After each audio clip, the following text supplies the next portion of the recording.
হাসান কিংবা হুসাইন দুইজনই বড় ছিলেন, সন্তানদের হাতে রাষ্ট্র দিয়ে দিতে পারতেন। কিন্তু হযরত আলী রাদিয়াল্লাহু আনহু নিজের সন্তানদের হাতে রাষ্ট্র দেননি। উনি আমিরে মুআবিয়াকে যোগ্য মনে করেছেন। যখন হযরত আমিরে মুআবিয়া রাদিয়াল্লাহু আনহু উনি রাষ্ট্র চালাইলেন, মুহতারাম হাজিরিন, আমিরে মুআবিয়া যখন রাষ্ট্র চালানোর এক পর্যায়ে উনি বৃদ্ধা হয়ে গেলেন। মানুষ যখন বুড়া হয়ে যায় তখন মনের মধ্যে চিন্তা আছে, আমি কোন দিন মরি দিব, আমার সন্তানদের সম্পত্তিটুকু একটু ভাগ করে দিয়ে দেই, এরকম চিন্তা কি হয় না? মানুষ মরে যাবে চিন্তা করে, আমি যদি মারা যাই আমার সন্তানরা সম্পত্তি নিয়ে দাঙ্গা হাঙ্গামা করবে, মারাডাঙ্গা করবে, আমি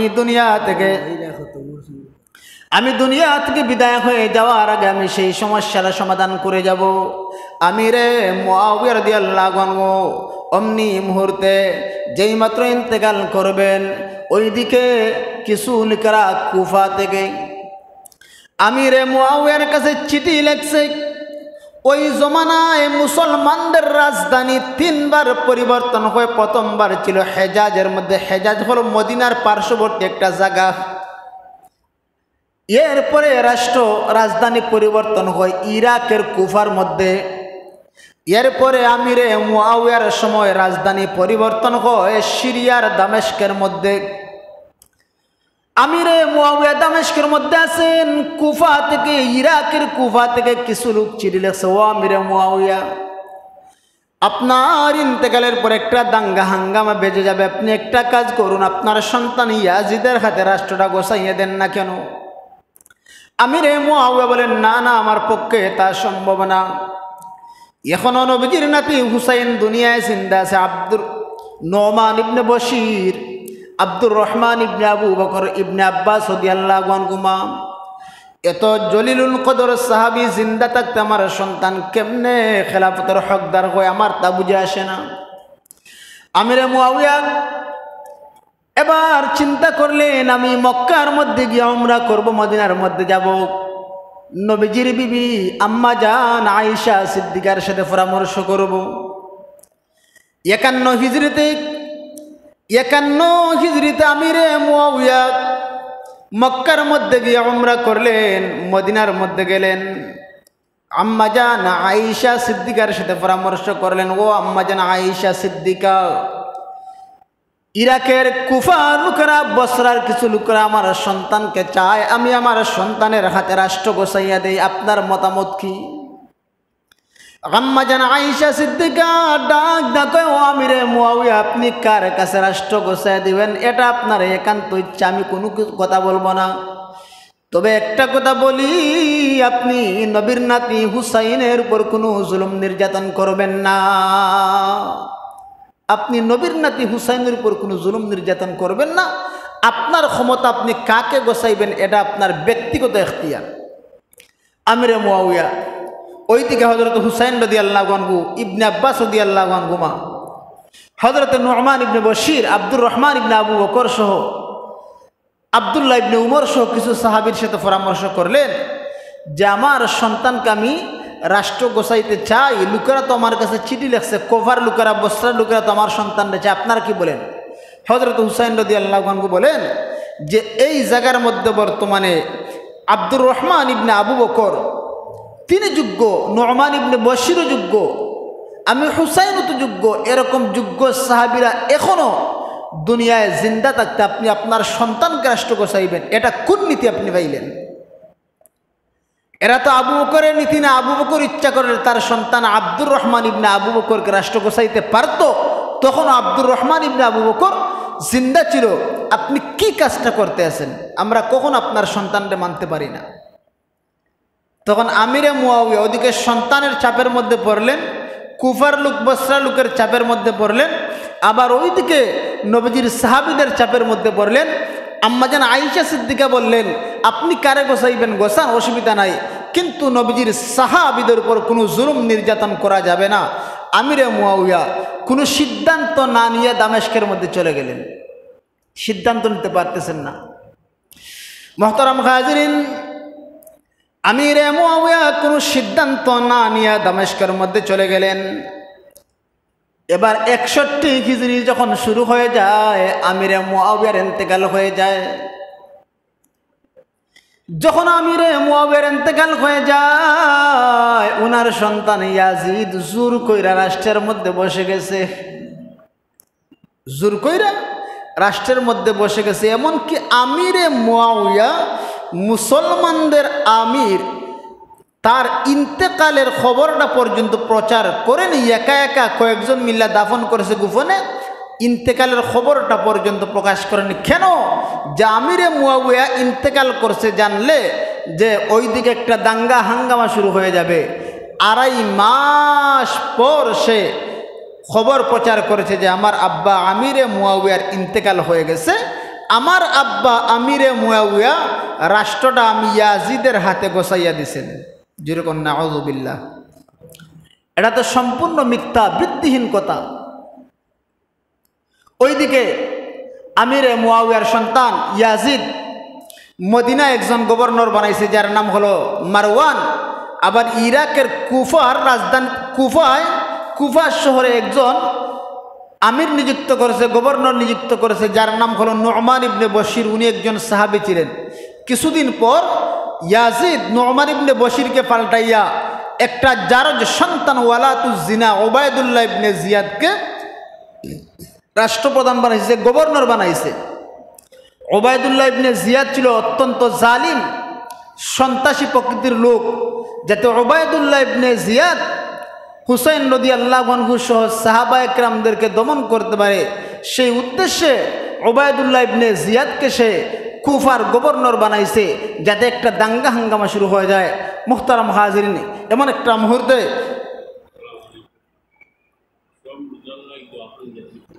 নবীজি সাল্লাল্লাহু আলাইহি ওয়াসাল্লামের নাতি হুসাইন রাদিয়াল্লাহু আনহু, উনি হকের উপর অটল ছিলেন যে এই জমানায় আমি হুসাইন যদি রাষ্ট্রপ্রধান নাও হই, আরও তো সাহাবীরা আছে, কিন্তু এই জায়গায় আমাদের পরিবর্তে ইয়াজিদ কেন রাষ্ট্রনায়ক হবে?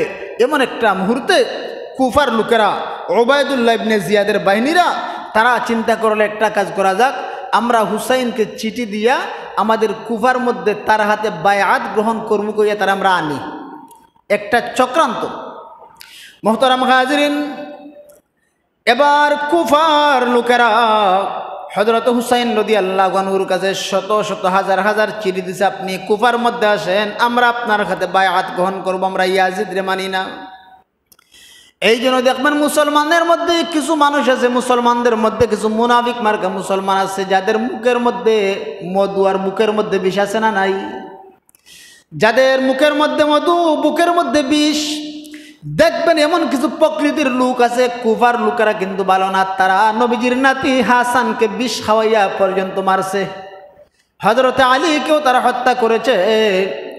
এই জন্য মুহতারাম হাজিরিন, উবাইদুল্লাহ ইবনে জিয়াদের বাহিনীরা, কুফার লোকেরা, তারা হুসাইনদের চিঠি দিচ্ছে, হুসাইন আপনি কুফার মধ্যে আসেন, আমরা আপনার হাতে বায়াত গ্রহণ করব।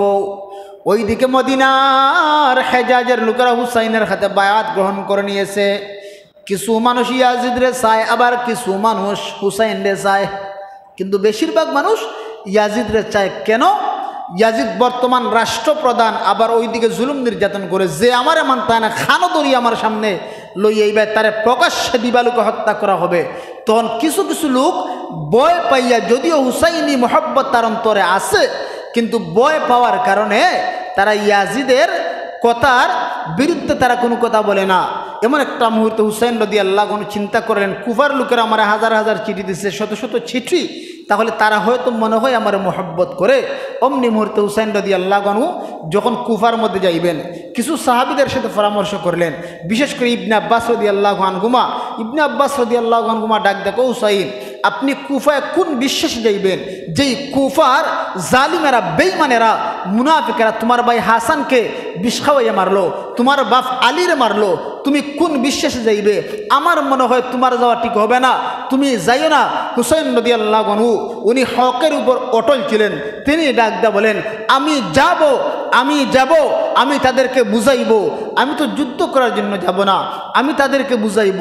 কেন ইয়াজিদ জোর জবরদস্তি কইরা রাষ্ট্রের মধ্যে বসে গেল? ইসলামী নীতি কেন মানল না? এরকমভাবে যদি পারিবারিক তান্ত্রিকভাবে যদি যে রাষ্ট্রপ্রধান হওয়া যেত, তাহলে আমি এর চেয়ে বেশি হকদার।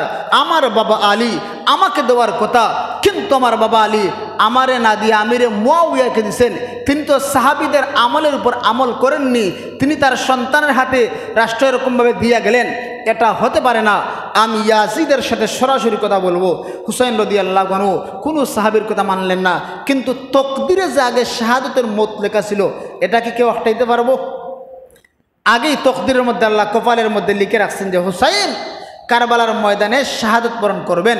মুসান্নাফে আবি সাহেবা একটা কিতাব আছে, যেই কিতাবের দ্বিতীয় খণ্ডের মধ্যে নবীজির একজন বিবি উম্মে সালামা রাদিয়াল্লাহু আনহা একটা হাদিস বর্ণনা করেছেন হুসাইন যে কারবালার ময়দানে শহীদ হবে তার ভবিষ্যৎ নিয়ে। মুহতারাম হাজিরিন, মুসান্নাফে আবি সাহেবা উল্লেখ করা হয়েছে উম্মে সালামা থেকে বর্ণিত হাদিস। উম্মে সালামা বলেন, একদিন আল্লাহর হাবিব আমি উম্মে সালামার ঘরের মধ্যে আশ্রয় নিলেন, আমার ঘরের মধ্যে নবীজি ঘুমাইলেন। আমি লক্ষ্য করলাম নবীজির নাতি হুসাইন নবীজির বুকের মধ্যে উঠিয়া খেলা করতে আছে, যেরকম সুবহানাল্লাহ।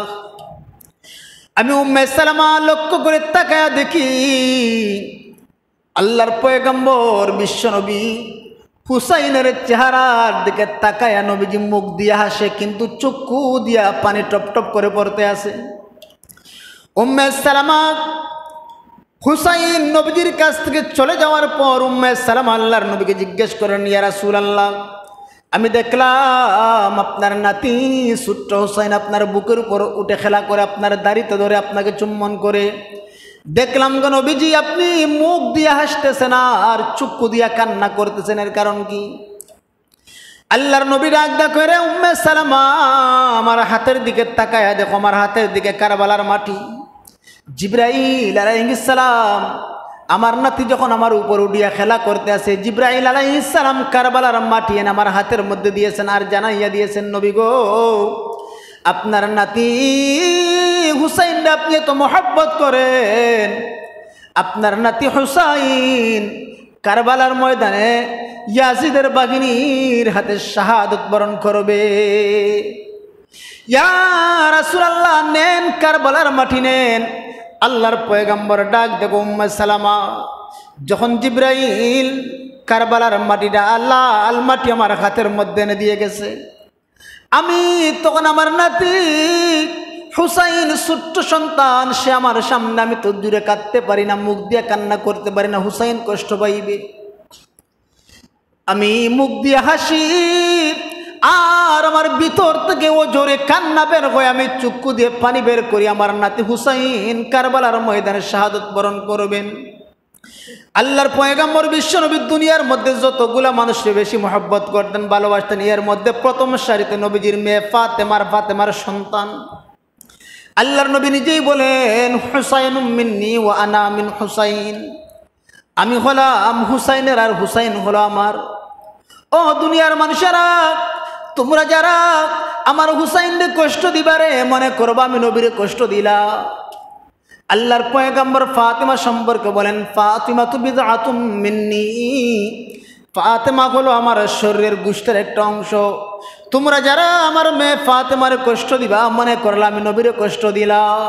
আমার পানের ভাইরা, অতি সংক্ষেপে বলতে আসি, এবার হুসাইন রাদিয়াল্লাহু আনহু আহলে বাইতের নবীজি সাল্লাল্লাহু আলাইহি ওয়াসাল্লামের ফ্যামিলির ৭২ জন লোক নিয়ে কুফার দিকে রওনা হয়ে গেলেন তাদের সিরিফাইয়া। আহলে বাইতের নবীজির ফ্যামিলির ৭২ জন লোক নিয়ে, এর মধ্যে বেশিরভাগ ছিল ছোট্ট শিশুদের সংখ্যা, আবার মহিলাদের সংখ্যা বেশি ছিল, বড়দের সংখ্যা নৌজওয়ানদের সংখ্যা একেবারে কম ছিল। ৭২ জন নিয়ে রওনা হয়ে গেলেন। যখন কুফা নগরী চলে গেলেন, কারবালার ময়দান থেকে ২-৩ মঞ্জিল দূরে চলে গেলেন। ওইদিকে হযরত হুসাইন রাদিয়াল্লাহু আনহু, নবীজি হুসাইন রাদিয়াল্লাহু আনহুর চাচাতো ভাই মুসলিম ইবনে আকিলকে দিয়ে খবর পাঠালেন, যাও কুফার মধ্যে গিয়া দেখো লোকের আমারে হাসাও মহব্বত করেনি না, মুখের মধ্যে মধু আর বুকের মধ্যে বিষ। সাময়িক মুসলিম ইবনে আকিল তাকে দেখলেন কুফার লোকেরা হুসাইনকে মহব্বত করে। এবার খবর দিলেন আপনি আসতে পারেন, কোনো অসুবিধা নাই।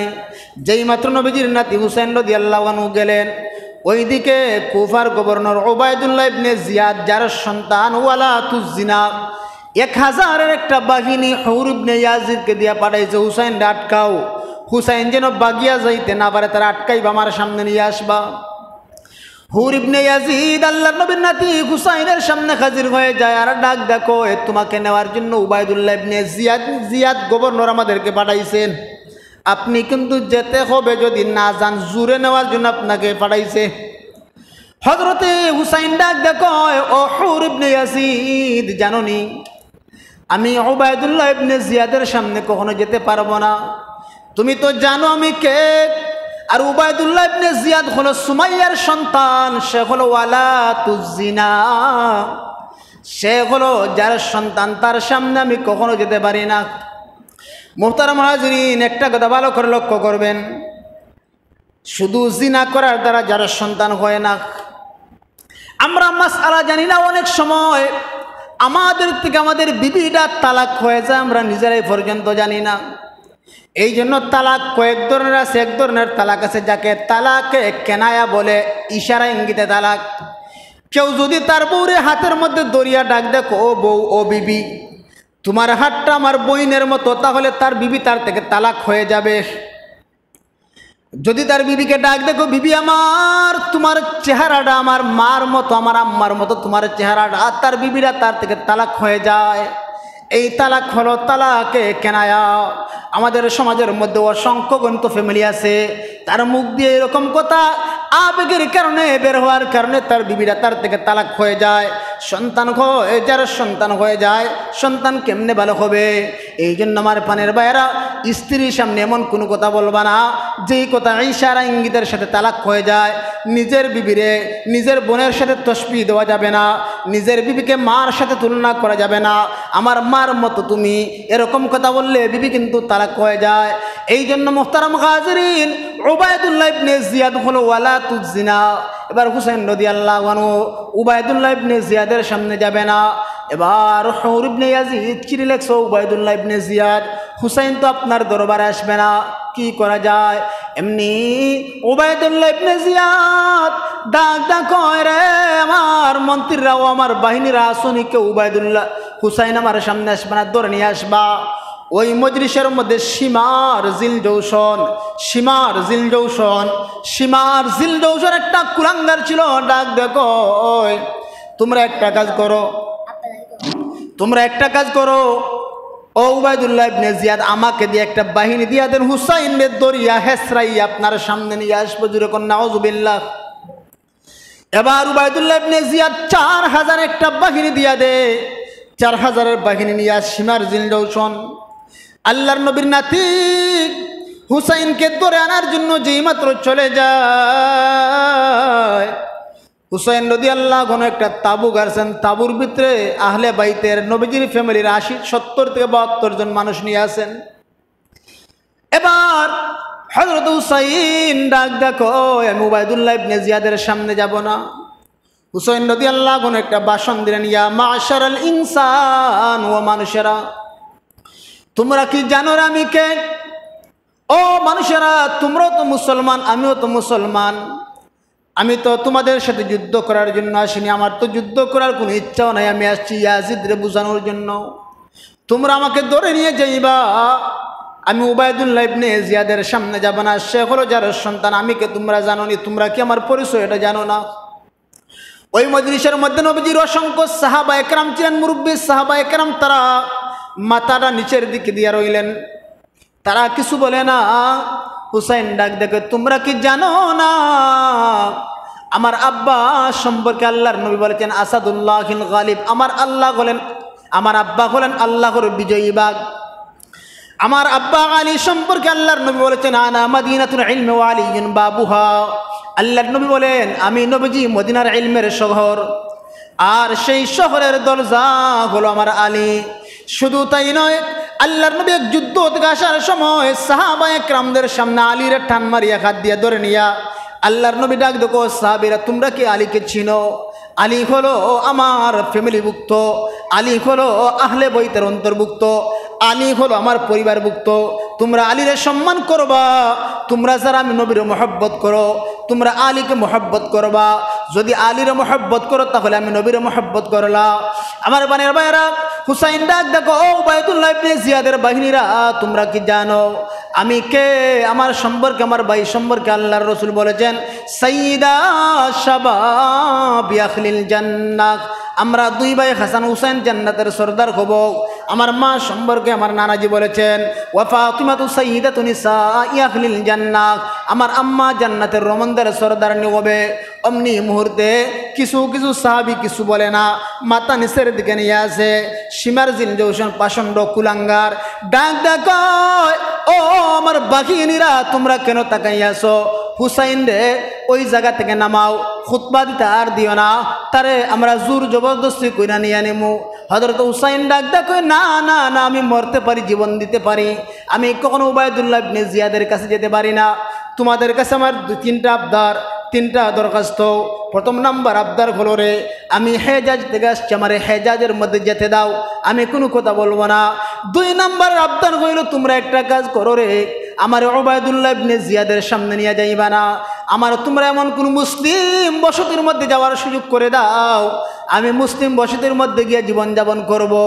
অথবা আমার তিন নাম্বার সুযোগ হইল তোমরা আমারে মুয়াবিয়ার সন্তান বর্তমান রাষ্ট্রনায়ক ইয়াজিদের কাছে আমাকে নিয়ে যাও, কিন্তু আমি উবাইদুল্লাহ ইবনে জিয়াদের সামনে যাব না, আমার সম্মান আর তার সম্মান, আমি নবীজির নাতি আর সে হলো যার সন্তান, তার সামনে যেতে পারি না। অমনি মুহূর্তে তারা দাঙ্গা হাঙ্গামা শুরু করে দেয়। হুসাইন রাদিয়াল্লাহু আনহু তাদের কাছ থেকে কাকুতি মিনত করিয়া সামান্য সময় নিলেন, তোমরা আমারে কয়েক ঘন্টা সময় দাও, আমি আমার জীবনের মতো সামান্য কিছু নামাজ তসবিহ তাহলিল জিকির আজকার করিয়া আমি আমার জীবনের শেষ মুহূর্তে রফিকে আলার সাথে সাক্ষাৎ করতে চাই। হযরত হুসাইন রাদিয়াল্লাহু আনহু এবারে ইবাদত বন্দেগী করলেন। যখন ফজরের নামাজ শেষ হয়ে যায়, হুসাইন রাদিয়াল্লাহু আনহু চিন্তা করলেন সকালবেলা মানুষের মনটা একটু নরম থাকে, একটা বাসন দিয়ে দেখি তারা হয়তো বুঝতে পারে। হযরত হুসাইন ডাক দেখো, উবাইদুল্লাহ ইবনে জিয়াদের বাহিনীরা, তোমরাও তো মুসলমান, আমিও তো মুসলমান, তোমরা তো জানো আমি নবীর নাতি। ও উবাইদুল্লাহ ইবনে জিয়াদের বাহিনীরা, আমি তো দাঙ্গা হাঙ্গামা যুদ্ধ করার জন্য আসিনি, তোমরা কেন আমারে আটকাইছো, অবরুদ্ধ করছো, আমাকে ব্যারিকেড দিছো, আমাকে নিরিবিলি কোনো জায়গার মধ্যে যেতে দেও না। তারা কিন্তু মানে না। অমনি মুহূর্তে সীমা আর জিলজৌশন ডাক দেখো, আমার বাহিনীরা হুসাইনের বিরুদ্ধে তরবারি নিয়ে রেডি হয়ে যাও। হযরত হুসাইন রাদিয়াল্লাহু আনহু সুজা তাবুর মধ্যে চলে গেলেন। তাবুর মধ্যে গিয়া আহলে বাইতের ৭২ জন সদস্যের মধ্যে বেশিরভাগ বাচ্চার সংখ্যা, শিশুর সংখ্যা, আবার বেশিরভাগ মহিলাদের সংখ্যা, এরা কিন্তু নবীজির ফ্যামিলির লোক, আহলে বাইতের সদস্য। হুসাইন ডাক দেখো, আহলে বাইতের সদস্যরা, আমি কিন্তু যুদ্ধ করার জন্য আসিনি, এখন যুদ্ধ সংগঠিত হয়ে যাবে, তোমরা একটা কাজ করবা, আমি তোমাদেরকে বাঁচাইতে পারলাম না, তোমরা প্রত্যেকে নিজের জান বাঁচানোর জন্য পাহাড়ের গিরিপথের মধ্যে গিয়ে আশ্রয় নিবা, আমি হুসাইন শহীদ হয়ে যাব, তোমরা তাঁবুর মধ্যে আর থাকবে না, প্রত্যেকে পাহাড়ের গুহার মধ্যে জান বাঁচানোর জন্য আশ্রয় নাও। এই জন্য মোহতারাম হাজিরিন, এবার আহলে বাইতের সদস্যরা কান্না করো, হুসাইন আপনি শাহাদাতের পেয়ালা পান করবেন আর আমরা পাহাড়ের গুহার মধ্যে থাকবো, এটা হতে পারে না। আমরা যদিও ছোট্ট, আমরা যদিও মহিলা, কিন্তু আপনি হুসাইনকে রেখে দিয়ে কারবালার ময়দানে একটা মুহূর্তের জন্য আমরা দূরই কোথায় যেতে পারি না। হযরত হুসাইন রাদিয়াল্লাহু আনহু তাবুত থেকে বের হয়ে গেলেন। ওইদিকে উবাইদুল্লাহ ইবনে জিয়াদের বাহিনীরা তরবারি নিয়ে রেডি আছে, হুসাইন মারবে। হুসাইনের কি অন্যায় ছিল, কি অপরাধ ছিল? উবাইদুল্লাহ ইবনে জিয়াদের হুসাইনের সাথে একটা শত্রুতা হলো। হুসাইনের বাবা আলী রাদিয়াল্লাহু আনহু একটা যুদ্ধের ময়দানে উবাইদুল্লাহ ইবনে জিয়াদের একজন ফুফারে হত্যা করেছিলেন। সেই জের দরিয়া হুসাইনকে শহীদ করবে, আর কোনো অন্যায় নাই, কোনো অপরাধ নাই। আল্লাহর নবী বিদায় হজ্জের ভাষণের মধ্যে জানাইয়া দিয়েছেন, ও আমার উম্মতেরা, আমি নবী দুনিয়া থেকে বিদায় হয়ে যাব, আগামী বৎসর আমি আর হয়তো আরাফাতের ময়দান আসতে পারবো না, কিন্তু একটা কথা জানাইয়া দে, তোমরা পূর্বের কোনো জের দরিয়া কোনো মানুষের উপর জুলুম নির্যাতন করবা না। আমার বাবার সাথে ঘটে যাওয়া একটা ঘটনাকে কেন্দ্র করিয়া আমি সন্তান হইয়া প্রতিশোধ নেব, এরকম প্রতিশোধ নেওয়া ইসলামে হারাম, তারা তুমি ক্ষমা ঘোষণা করে দাও। আল্লাহ রসুল বিদায় হজ্জের মধ্যে বলে দিয়েছেন। হযরত হুসাইন রাদিয়াল্লাহু আনহু যেই মাত্র তাবু থেকে বের হইছেন, এবার উবাইদুল্লাহ ইবনে জিয়াদের বাঘিনীরা সীমারের নেতৃত্বে হুসাইনের দিকে তারা জাপাইয়া পড়ে। যেমন মনে হচ্ছে বেঈমান মুসলমান এবং কাফেরদের মধ্যে যুদ্ধ। এবার হুসাইন রাদিয়াল্লাহু আনহু তাদের সাথে মোকাবেলা করলেন। এক পর্যায়ে হুসাইন রাদিয়াল্লাহু আনহু বিদ্রোহীদেরকে, মুনাফিক মার্কা মুসলমানদেরকে মারলেন। কারবালার ময়দানে 80 জন মুনাফিক বেঈমান মারা যায়, আর আহলে বাইতের প্রায় 70 জন শাহাদাতের পেয়ালা পান করে। একটা মুহূর্তে হুসাইন রাদিয়াল্লাহু আনহু জমিনের মধ্যে পড়ে যায়। এবার হুসাইন রাদিয়াল্লাহু আনহুর খুব পানির পিপাসা পেয়েছে, পানি নাই পানি নাই, পানির জন্য হাহাকার করতে আছে। হযরত হুসাইন পানি পান করার জন্য দৌড়াইয়া রক্তমাখা শরীর নিয়ে তাঁবুর মধ্যে আসছেন। তাঁবুর মধ্যে পানি নাই, পানি শেষ হয়ে গেছে। হযরত হুসাইন পানি না খাইলে কিন্তু উনি আর একটা কাইক পর্যন্ত দিতে পারবেন না। পানির বড়ই অভাব, পানি না খাইলে হবে না। হুসাইন রাদিয়াল্লাহু আনহু যুদ্ধ করিয়া করিয়া ফুরাত নদীর কিনারের মধ্যে গেছেন পানি পান করার জন্য। এক অঞ্জলি বরিয়া পানি হাতের মধ্যে নিয়ে যেই মাত্র মুখের মধ্যে দিবেন, সীমার জিলজৌশন নামক কুলাঙ্গার হুসাইনকে টার্গেট করে একটা তীর নিক্ষেপ করে তীরটা মুখ দিয়ে বিদ্ধ হয়ে যায়। জুরে কোন নাউজুবিল্লাহ। হুসাইন রাদিয়াল্লাহু আনহুর মুখ থেকে পানিটা জমিনের মধ্যে পড়ে যায়। হযরত হুসাইন দুইটা হাত মালিকের দিকে বাড়াইয়া ডাক দেখো, আল্লাহ, যেই নবীর খাতিরে ফুরাত নদী বানাইলা, কত বেঈমান আর কাফির ফুরাত নদীর পানি নির্দ্বিধায় পান করে কোনো বাধা বিপত্তি নাই। সেই নবীর বংশধর হুসাইন ফুরাত নদীর এক পুরা পানিও পান করতে পারো না। আল্লাহ, তোমার কাছে বিচার দিয়ে দিলাম, কিয়ামতের কঠিন ময়দানে আমার বিচারটা তুমি করে দিবা। নবীর নাতি হুসাইন রাদিয়াল্লাহু আনহু ফুরাত নদীর এক ফুটা পানি পান করতে পারেন। যারা গেছেন ইরাকের মধ্যে ফুরাত নদীটা দেখে আসছেন। হযরত হুসাইন রাদিয়াল্লাহু আনহুকে তারা শেষমেশ কারবালার ময়দানে তারা শহীদ করে দিল। হুসাইন রাদিয়াল্লাহু আনহুর নিতর দেহ থেকে মাথাটা আগলাইয়া সীমার জিলজৌশন উবাইদুল্লাহ ইবনে জিয়াদের সামনে সেই মাথাটা নিল। নেওয়ার পর একটা চাকু নিয়া ছুরি নিয়া হুসাইন রাদিয়াল্লাহু আনহু মুখের মধ্যে নিয়া এরকমভাবে দাঁতের মধ্যে লাগায় আর আস্তে করে গা দেয় আর বলে, হুসাইন নেও, মজা শিখো, রাষ্ট্রনায়ক হইবা, মজা শিখো। কিন্তু উবাইদুল্লাহ ইবনে জিয়াদের শত্রুতা হলো তার ফুফাকে আলী হত্যা করার কারণে প্রতিশোধ নিছে, এরকমভাবে করতে আছে। কিন্তু ওই সময় ইয়াজিদ কিন্তু দামেস্কের মধ্যে, সিরিয়ার মধ্যে রাষ্ট্র চালাইতেছে। এই যে ঘটনা ঘটছে ইয়াজিদ কিন্তু জানে না। ইয়াজিদ যদিও জোর কইরা অবৈধভাবে রাষ্ট্রের মধ্যে বসছে, কিন্তু এই যে এত বড় একটা ঘটনা ঘটছে সেই ঘটনাটা কিন্তু জানে না। ইয়াজিদ যখন সেই ঘটনার খবর পাইল তখন দুঃখ প্রকাশ করছে, হায় রে, এত বড় ঘটনা ঘটে যাবে তা তো আমি জানি না।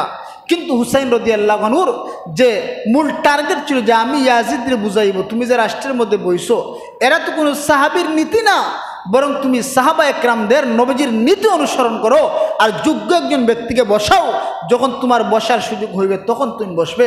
এই জন্য মুহতারাম হাজিরিন, কারবালার ময়দানের ঘটনাটা ঘটেছে এই মুহররম মাসের 10 তারিখে, অর্থাৎ আশুরার দিনে। এতে বোঝা গেল পৃথিবীর ইতিহাসে যে বড় বড় ঘটনা মুহররমের 10 তারিখের সাথে সম্পর্ক রাখে। আল্লাহ আসমান জমিন বানাইলেন এই মুহররমের 10 তারিখে।